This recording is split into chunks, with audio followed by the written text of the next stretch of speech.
ബന്ധുക്കളും സുഹൃത്തുക്കളും കൈയൊഴിഞ്ഞപ്പോൾ ജയിലഴിക്കുള്ളിൽപ്പെടാതെ സുഹൃത്തിനെ സഹായിച്ചതിന്റെ പേരിൽ UAE-യിൽ അകപ്പെട്ടിരിക്കുകയാണ് തലശ്ശേരി സ്വദേശി കോമത്ത് അബ്ദുൾ റഹീം. കഴിഞ്ഞ 20 വർഷമായി അബ്ദുൾ റഹീം പ്രവാസ ജീവിതം ആരംഭിച്ചിട്ട് അതിൽ 16 വർഷമായി UAE-യിൽ. എന്നാൽ ഒരു നന്മ ചെയ്തതിന്റെ പേരിൽ നാട്ടിലേക്ക് എത്താനാകാതെ ദുരിതത്തിലാണ് ഇദ്ദേഹം. ചെക്ക് കേസിൽ പ്രതിയായ സുഹൃത്തിന്റെ ജാമ്യത്തിന് പാസ്പോർട്ട് വെച്ചതാണ് അബ്ദുൾ റഹീമിന് വിനയായത്. ജയിൽ മോചിതനായ ശേഷം തൃശൂർ സ്വദേശിയായ അനൂപ് മുങ്ങുകയായിരുന്നു. പിന്നീട് യാതൊരു വിവരവും ഇല്ലാതായി. തൃശൂരുകാരനാണ് അനൂപ് എന്ന് മാത്രമേ അറിവുള്ളൂ. വളരെ കുറച്ചു നാളത്തെ പരിചയം മാത്രം. എന്നിട്ടും ആപത്തിൽപ്പെട്ടപ്പോൾ അബ്ദുൾ റഹീമിന്റെ നല്ല മനസ്സ് രക്ഷകനായി. തിരിച്ചൊരു ചതിയും ആ നന്മയുള്ള മനുഷ്യൻ ചിന്തിച്ചില്ല. അനൂപ് തിരിച്ചെത്തിയാൽ മാത്രമേ അബ്ദുൾ റഹീമിനെ രക്ഷിക്കാനാകൂ. അബ്ദുൾ റഹീമിന്റെ ബസിയ സ്ക്വയറിലെ റെഡിമെയ്ഡ് വസ്ത്രശാലയിൽ ഇടയ്ക്ക് വന്നിരുന്ന വർത്തമാനം പറഞ്ഞിരുന്ന ചങ്ങാതി എന്ന ബന്ധം മാത്രമാണ് അനൂപുമായി ഉള്ളത്. ഷെയ്ഖ് സായിദ് റോഡിൽ ഒരു മാൻ പവർ സപ്ലൈ കമ്പനി നടത്തി വന്നിരുന്ന അനൂപ് ഒരിക്കൽ ഒരു കേസിൽ കുടുങ്ങി.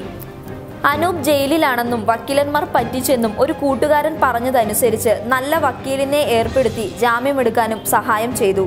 ജാമ്യം കിട്ടിയ ജാഫിലിയ സ്റ്റേഷനിലെത്തിയ അനൂപിനെ കാത്തിരുന്നത് ചെക്കുമടങ്ങിയതിന്റെ മറ്റൊരു കേസായിരുന്നു.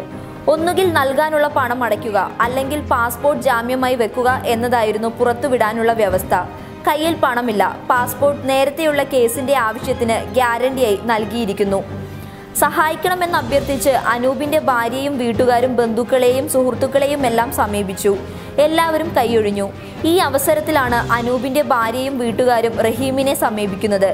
പുറത്തിറങ്ങിയാൽ ഉടൻ പണം സ്വരൂപിച്ച് കെട്ടിവെച്ച് പാസ്പോർട്ട് തിരിച്ചെടുത്ത് തരാമെന്ന വാക്കു വിശ്വസിച്ച് 2016 അവസാനത്തിൽ പാസ്പോർട്ട് നൽകി. 2 മാസത്തിനകം വിസ പുതുക്കാനുള്ളതാണെന്നും വേഗത്തിൽ പ്രശ്നത്തിന് തീരുമാനമുണ്ടാക്കാമെന്നും പറഞ്ഞാണ് പാസ്പോർട്ട് നൽകിയത്. ജാമ്യത്തിലിറങ്ങിയ ശേഷം അനൂപും വീട്ടുകാരും റഹീമിനെ നന്ദി അറിയിച്ച് എത്തുകയും ചെയ്തു.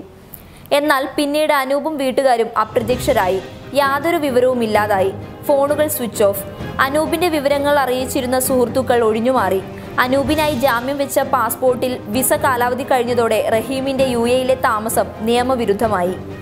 ഉമ്മ ഖദീജയ്ക്ക് സുഖമില്ലാതായത് അറിഞ്ഞിട്ടും നാട്ടിൽ പോയി ഒന്ന് കാണാൻ കഴിയാതെയായി. പാസ്പോർട്ട് വിട്ടുകിട്ടണമെങ്കിൽ പ്രതി നേരിട്ട് ഹാജരാകണമെന്ന് അധികൃതർ പറഞ്ഞതോടെ കഴിയാവുന്നിടത്തെല്ലാം അന്വേഷണം നടത്തി.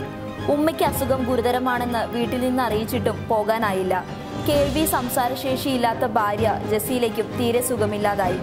അനൂപ് വരുത്തിയ ബാധ്യതകൾ അടച്ചാണെങ്കിലും പാസ്പോർട്ട് തിരിച്ചെടുത്ത് നാട്ടിൽ പോകാനാകുമോ എന്ന് തിരക്കുന്നതിനിടെ ഉമ്മ മരണപ്പെട്ടു എന്ന വാർത്തയും എത്തി. തീരെ കുഞ്ഞായിരിക്കെ കണ്ട മകൻ അസമിന് ഇപ്പോൾ 3 വയസ്സായി. അവസാന നാളുകളിൽ ഉമ്മയെ കാണാനായില്ലെങ്കിലും അവരുടെ കബറടക്കത്തിലെങ്കിലും ചെന്ന് നിന്ന് പ്രാർത്ഥിക്കണമെന്നുണ്ട്.